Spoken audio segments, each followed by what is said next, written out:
Hello everybody and welcome back to RainBro Crafts. My name is of course Colton, and today we will be making for you the fourth soap in our Pride 2026 collection. And that soap is, if you're keeping track, the green soap on the rainbow spectrum. Each of our soaps for this month, for the month of June, will be inspired by one of the colors on the traditional rainbow spectrum with a carrying theme throughout all 6 of the bars. So in this case, a black bottom layer and a neon top layer. And then the top design and also the fragrances obviously would change between those colors. This one, like I said, is the green variant. The soap is called Glowing Green because we are using a neon color for this soap. And the fragrance we're using is Tuscan Juniper and Myrtle from Brambleberry. We love this scent so much. It is nice and crisp and like spicy, citrusy, balsamy. It is really good, very much like a more woodsy tone. We used this, I believe, in our staycation collection, which was last year, probably around like September time frame. And I'll put a card up in the corner here if I can remember what video and what soap that was. But it is a really well-behaving fragrance oil from Brambleberry. This one is one that I feel like a little bit goes a really long way.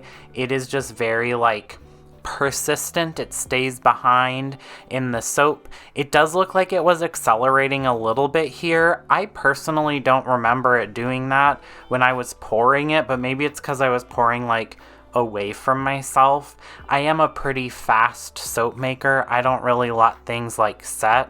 I am there to do a job, which is to make awesome soap, and unless it's really being a naughty fragrance oil or soap batter, I don't really ever remember that. So sometimes having these videos is helpful for me to remember how a fragrance oil acted, at least in terms of like with the soap batter consistency and things like that.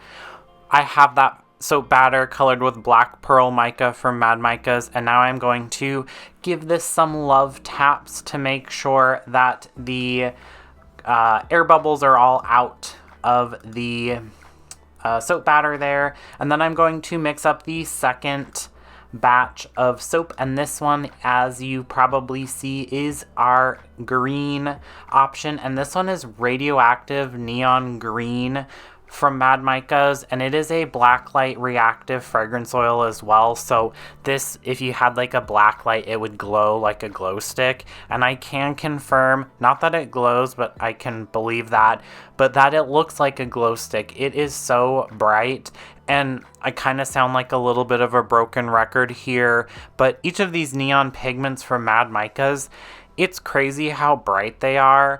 And I don't know if it's just because we've been using more on like the natural kind of muted tones in our soap making for so long or what, but each of them kind of impresses me more and more as we're using them, and especially as I'm going backwards and editing all of these videos, because kind of while you're in the moment, you're maybe thinking, oh wow, that's a pretty color, that's super bright, but when you're looking back and seeing it, it really is impactful.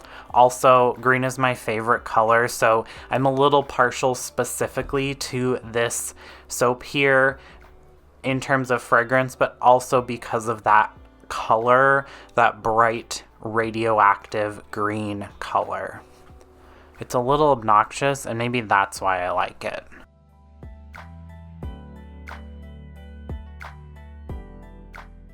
Alright, so now that I have that soap batter, the green soap batter mixed up, I will pour this over my scraper into the molds there. That base layer is pretty well set up now, so I probably could have skipped this step, but again, kind of sounding like a broken record. I wanted as much insurance as possible that the bottom layer is nice and crisp and clean, and that line between the two colors stayed clean and very intentional looking. And then As you can see here, it does look like it's accelerating, but if I tapped this, and I bet you if I stirred this, it probably would have loosened up a little bit. It still is a nice pouring consistency, which is what leads me to believe that if I stirred this up a little bit, agitated the soap batter, it would kind of loosen up and be pourable again. If it was truly accelerating, it would just be chunking all over the place, and it would not have been a fun time. And I don't remember this soap not being a fun time. All right, we'll zoom in the camera a little bit, and I was messing with the top design for this one. So I have our teeny tiny whisk that we use to mix up our fragrance oils and things like that, and I'm just like daubing it onto the top of this soap.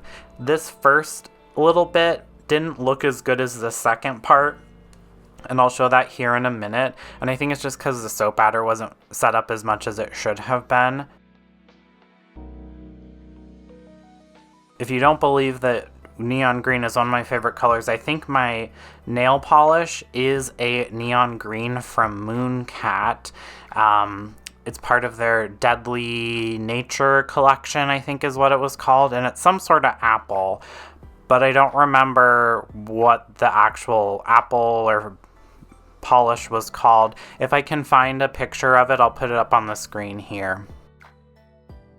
But as you can see, the second slab there, the one on the left of the screen, the texture is much more developed, and that is what I liked. So I'm going to go back in and kind of fix up some of the low spots in that first batch.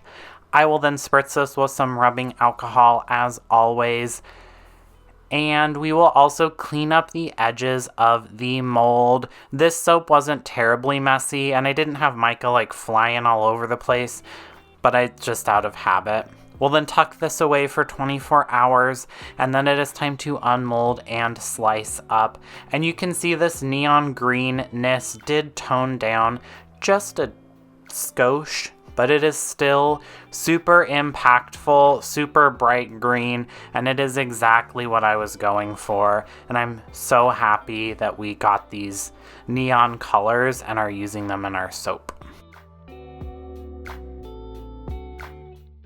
And then this is the moment-ish of truth where we can see if our lines worked well. The Tuscan Juniper it says it discolors to a off-white color.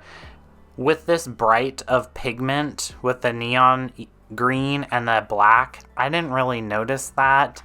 And I think when we made this the first time, I don't remember it happening either. But if you wanted a true crisp white, you probably won't want to add some sort of white, either like titanium dioxide or something along those lines to kind of offset that off-whiteness that might happen.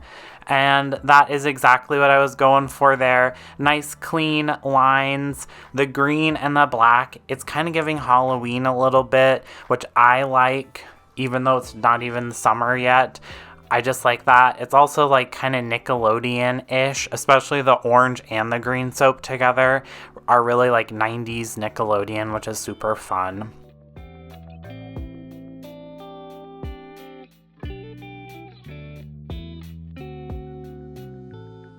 But that is it. This is our glowing green soap, which is scented with Tuscan, Juniper, and Myrtle. It, along with all of the other Pride collection, will be for sale starting June 1st online and in person at 10 a.m. Pacific Standard Time. So check our website, rainbrocrafts.com, or come see us in person to snag yourself a few bars. My question for you all is, it's kind of random, did you ever do laser tag? I used to really like laser tag when I was growing up, so I'm curious there. If you do want to get any soaps, candles, or bath bombs sent to your house each and every month, check out our website, rainbrocrafts.com, for more details on how to become a subscriber and join this lovely list of individuals here on your screen right now. Thanks for watching. Don't forget to like this video, comment down below if you have ever played laser tag before and what you thought of it. Also subscribe to the channel and ring that bell icon so you get notified when we release new videos. Thanks. Bye.